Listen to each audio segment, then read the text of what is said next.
Şehabettin Er isimli vatandaş İnsani Hak ve Hürriyetler Derneği Hürder olarak bize başvurdu. Gerçekten başvurusunu, olayını, durumunu incelediğimiz zaman çok haksız bir şekilde bu insana bir muamele yapıldığını görüyoruz. Bu şahıs kendisi köyüne gitmek isterken oradaki karakoldaki askerlerin ateş açması nedeniyle karakola gitmiş.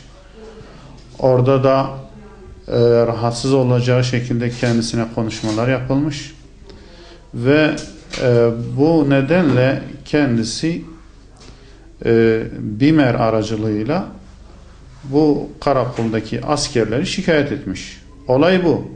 Fakat olayın son neticesi Bingöl'e bağlı Genç ilçesi Sulh Ceza Mahkemesi bu Şehabettin Er'e BİMER'e yaptığı başvurudan dolayı orada kullandığı bir kelime nedeniyle 12 ay 15 gün ceza vermiş. Bu ceza ertelenmemiş, paraya çevrilmemiş ve artı kullandığı bir kelime nedeniyle şu an bu vatandaş daha önceden infazında bir eksiklik var.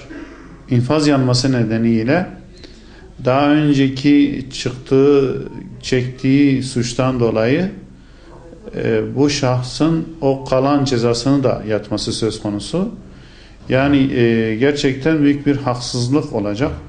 Biz yetkililerin bu konuda bu şahsın mağduriyetini görmelerini ve kendisine yardımcı olmalarını Hürder olarak bekliyor.